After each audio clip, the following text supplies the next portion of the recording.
Shalom HCC Families, Anda sedang menyaksikan Saat Teduh dari Home Community Church edisi hari ini. Mari persiapkan hati dan pikiran saudara untuk bersungguh-sungguh memuji menyembah Tuhan, berdoa, dan mendengarkan firman. Kami berdoa lewat Saat Teduh ini, saudara diberkati dan diubahkan Tuhan. Selamat menyaksikan.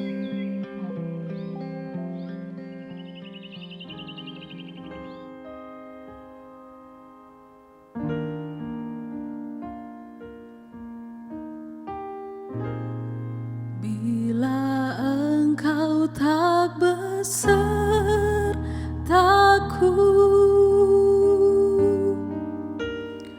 ku tak mau berjalan. Ku perlu Tuhan, pimpin langkahku dengan kasih karunia-Mu. Pimpin langkahku setiap waktu, berjalan dalam Roh-Mu. Nyatakan Tuhan kemuliaan-Mu dan berjalanlah denganku. Bila engkau tak besertaku,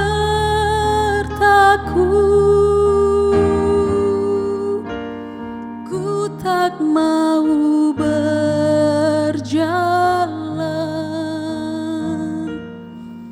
Ku perlu Tuhan, pimpin langkahku dengan kasih karunia-Mu.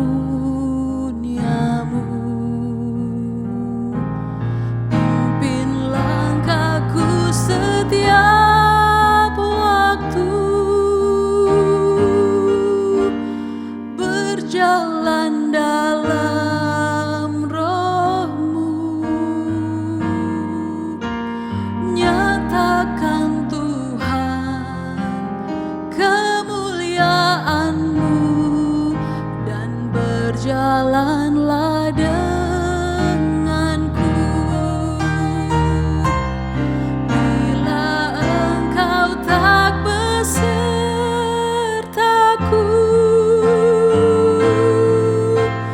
ku tak mau berjalan. Ku perlu Tuhan, pimpin langkahku dengan kasih karunia-Mu. Pimpin langkahku setiap waktu, berjalan dalam Roh-Mu. Nyatakan Tuhan kemuliaan-Mu dan berjalanlah denganku. Nyatakan Tuhan kemuliaan-Mu dan berjalanlah denganku. Nyatakan Tuhan kemuliaan-Mu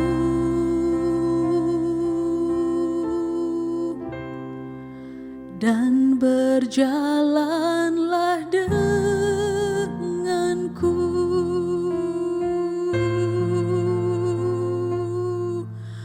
Kau besar Tuhan,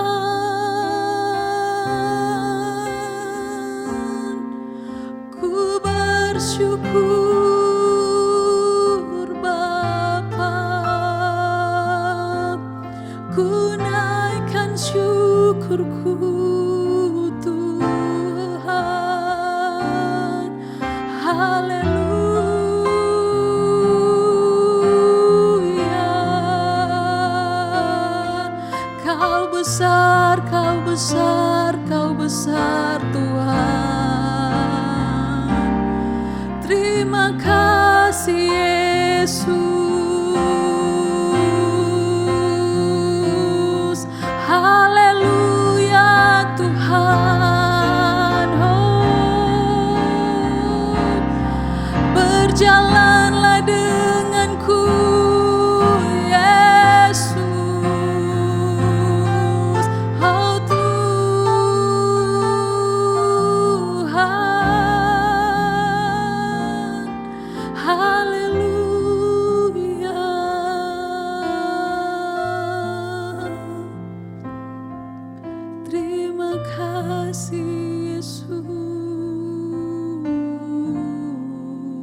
kasih Tuhan. Bapa kami dalam sorga, terima kasih Tuhan, Engkau baik dalam kehidupan kami.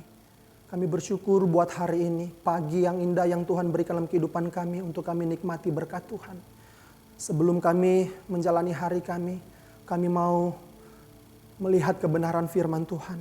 Tolonglah kami semua Tuhan, supaya firman-Mu boleh menguatkan kami, memperbaharui kami, menolong kami semua.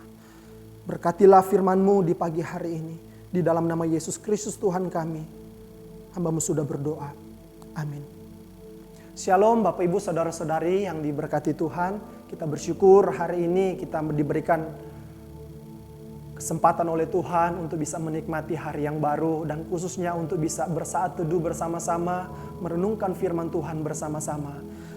Pagi hari ini Bapak Ibu kita akan belajar tentang kebangkitan Yesus Kristus. Bagaimana mujizat yang terjadi di dalam kebangkitan Yesus Kristus. Kita akan belajar melalui Kisah Para Rasul pasalnya yang pertama, ayatnya yang pertama sampai dengan ayat yang ke-11. Tetapi saya akan membacakan pada kesempatan ini hanya sampai pada ayat yang ke-5 saja. Demikian firman Tuhan. Hai Theophilus, dalam bukuku yang pertama aku menulis tentang segala sesuatu yang dikerjakan dan diajarkan Yesus sampai pada hari ia terangkat. Sebelum itu ia telah memberi perintahnya oleh Roh Kudus kepada rasul-rasul yang dipilihnya. Kepada mereka ia menunjukkan dirinya setelah penderitaannya selesai. Dan dengan banyak tanda ia membuktikan bahwa ia hidup. Sebab selama 40 hari ia berulang-ulang menampakkan diri dan berbicara kepada mereka tentang kerajaan Allah. Pada suatu hari ketika ia makan bersama-sama dengan mereka, ia melarang mereka meninggalkan Yerusalem dan menyuruh mereka tinggal di situ menantikan janji Bapa yang demikian katanya, telah kamu dengar daripadaku, sebab Yohanes membaptis dengan air, tetapi tidak lama lagi kamu akan dibaptis dengan Roh Kudus. Amin. Bapak Ibu Saudara-saudari, teks yang kita baca hari ini adalah berbicara tentang Lukas yang menulis Injil ini kepada Theophilus. Dan ada kemungkinan Theophilus ini adalah seorang yang sudah percaya kepada Yesus yang masih baru, belum lama. Dan situasi pada saat itu memang ada begitu banyak isu yang mengatakan bahwa Yesus bukanlah Mesias, Yesus bukanlah Tuhan. Sehingga Lukas melalui wahyu dari Tuhan didorong untuk bisa menulis teks ini khususnya kepada Theophilus dan tentunya berkatnya juga kepada kita semua sampai hari ini. Nah saudara-saudaraku, kita akan melihat bersama-sama tentang bukti-bukti kebangkitan Yesus. Ada banyak isu yang berkembang ketika Yesus mati. Banyak orang Yahudi berpikir bahwa Yesus tidak bangkit. Yesus itu dicuri oleh murid-muridnya. Dan ada isu-isu yang lain yang terus berkembang. Ada isu yang berkembang bahwa Yesus digantikan, bukan disalibkan. Yesus tidak mati. Dan isu-isu yang berkembang. Oleh karena itu kita juga sebagai orang percaya tentunya harus bisa benar-benar memahami bahwa Yesus yang kita percaya sebagai Tuhan, dia benar-benar mati dan dia benar-benar bangkit dari kematian. Nah hari ini kita akan melihat bukti-bukti yang Lukas berikan di dalam teks Kisah Para Rasul ini tentang kebangkitan Yesus. Sekali lagi Bapak Ibu, kita akan melihat bukti-bukti tentang kebangkitan Yesus melalui teks hari ini. Yang pertama, bukti yang pertama kita bisa melihat di sini di dalam ayatnya yang ketiga Bapak Ibu, bahwa Yesus menampakkan diri kepada murid-murid. Bukti yang pertama ini adalah Yesus bangkit dan dia menampakkan diri kepada murid-muridnya. Kita baca dalam ayat yang ketiga, kepada mereka ia menunjukkan dirinya setelah penderitaannya selesai. Mereka ini artinya merujuk kepada para murid-murid. Kata mereka ini artinya lebih dari satu orang. Dan kita sudah tahu murid-murid Yesus lebih dari satu orang. Dan bukti ini mau menunjukkan bahwa Yesus ketika 3 hari dia bangkit kembali. Dan selama 40 hari dia terus menunjukkan dirinya kepada murid-murid untuk menunjukkan apa? Bahwa ia hidup. Budaya, pemahaman pada saat itu memang orang Yahudi memahami bahwa tidak ada kebangkitan orang mati. Tetapi Yesus mau menunjukkan bahwa perkataannya sebelum dia mati bahwa dia akan hidup kembali itu benar-benar terjadi. Oleh karena itu ia menunjukkan dirinya kepada murid-muridnya. Dan Lukas mencatat ini bahwa sesudah penderitaannya selesai, ia menunjukkan dirinya kepada para murid-muridnya untuk membuktikan bahwa ia hidup. Dan bahkan ayat 3 ini mencatat selama 40 hari ia berulang-ulang menampakkan diri dan berbicara kepada mereka tentang kerajaan Allah. Nah saudara-saudaraku, mengenai hal ini kita bisa belajar bersama-sama bahwa Yesus benar-benar Allah yang telah bangkit dari kematian itu sendiri. Oleh karena itu dia membuktikan dirinya, dia bertemu dengan banyak orang. Ada bukti-bukti primer, yaitu para murid-murid sendiri, dan Lukas sendiri adalah salah satu bagian daripada murid-murid itu. Artinya benar-benar Yesus ini mengalami kebangkitan. Dan tentunya hal ini mematahkan isu-isu yang ada di luar sana yang berkata bahwa Yesus tidak bangkit ataupun Yesus tidak mati. Nah, kita sebagai orang percaya, Bapak Ibu Saudara-saudara, prinsip firman Tuhan di dalam bagian ini bagi kita adalah apa? Yesus mau juga supaya kita benar-benar percaya bahwa Dia hidup. Bagi kita orang percaya saat ini, melalui firman ini, Yesus mau berkata bahwa aku hidup dalam hidup saudara-saudari. Yesus hidup dalam kehidupan kita semua. Artinya apa? Dia tahu segala kekurangan kita. Dia tahu segala kebutuhan kita. Dia merasakan semua apa yang kita rasakan. Penderitaan, kesukaran yang kita alami. Yesus merasakan itu. Karena apa? Karena Dia Allah yang hidup. Paulus berkata di dalam Galatia 2 ayat 20 bahwa namun aku hidup, tetapi bukan lagi aku sendiri yang hidup, melainkan Kristus yang hidup di dalam aku. Paulus berkeyakinan bahwa Yesus itu hidup, dan di dalam 1 Korintus 3 ayat 16 juga di sana dicatat bahwa tubuh kita ini adalah bait Allah, artinya rumahnya Tuhan, artinya kediamannya Yesus. Nah, dengan bagian ini Bapak Ibu Saudara-saudara, kita harus bersyukur bahwa Yesus itu benar-benar hidup dan Dia hidup dalam kehidupan kita. Jangan pernah ragu dengan kehidupan kita. Jangan pernah ragu dengan masa depan kita. Karena apa? Yesus hidup. Yesus hidup dalam kehidupan kita. Dia bangkit dari kematian dan Dia hidup di dalam kehidupan kita sampai selama-lamanya. Tapi pertanyaannya, apakah kita menyadari? Apakah kita percaya bahwa Yesus itu hidup dalam kehidupan kita? Mari kita merenungkan bersama-sama saudara-saudaraku. Firman Tuhan hari ini mau berkata kepada kita bahwa Yesus benar-benar hidup. Dia menunjukkan dirinya kepada murid-murid untuk menunjukkan bahwa Dia benar-benar hidup. Hari ini kalau kita masih kurang percaya bahwa Yesus hidup dalam kehidupan kita, mari kita ubah perasaan pola pikir kita. Yesus itu hidup dalam kehidupan kita. Yesus lebih tahu apa yang kita perlukan dalam kehidupan ini. Yang kita tahu, yang sudah jelas, yang pasti terjadi apa? Barang siapa yang percaya kepada Yesus tidak akan binasa, melainkan akan beroleh hidup yang kekal di sorga selama-lamanya. Bukti ini ketika Yesus menempatkan diri kepada para murid, ini menunjukkan bahwa benar-benar Dia bangkit dan Dia hidup untuk membebaskan umat manusia. Dan kita bisa melihat juga saudara-saudaraku, ayat 6 sampai dengan ayatnya yang ke-11, ini mau berbicara tentang bagaimana Yesus akan terangkat ke surga. Sekali lagi, kalau Dia tidak bangkit, tidak mungkin Dia terangkat ke surga. Dan firman Tuhan hari ini dengan jelas ayat 9 berkata seperti ini. Sesudah Ia mengatakan demikian, terangkatlah Ia disaksikan oleh mereka dan awan menutupnya dari pandangan mereka. Disaksikan oleh mereka. Mereka ini siapa? Para murid-murid. Artinya ketika Yesus terangkat ke sorga dan ditutupi oleh awan-awan, itu disaksikan oleh para murid-murid. Saudara-saudara, ini bukti bahwa Yesus itu benar-benar bangkit. Yesus itu benar-benar hidup. Dan Dia menunjukkan ini supaya apa? Manusia tahu dia hidup bukan cuma saat itu saja. Tetapi di sini dia katakan apa? Ayat 8, tetapi kamu akan menerima kuasa kalau Roh Kudus turun di atas kamu. Dan kamu akan menjadi saksiku di Yerusalem dan di seluruh Yudea dan Samaria dan sampai ke ujung bumi. Sebelum Yesus naik ke sorga, dia memberikan kuasa kepada para murid-muridnya. Kuasa akan diberikan ketika Roh Kudus turun ke atas kamu dan kamu akan menjadi saksi.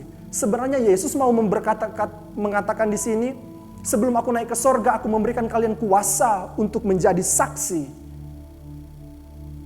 Nah saudara-saudara, ini bukti yang luar biasa.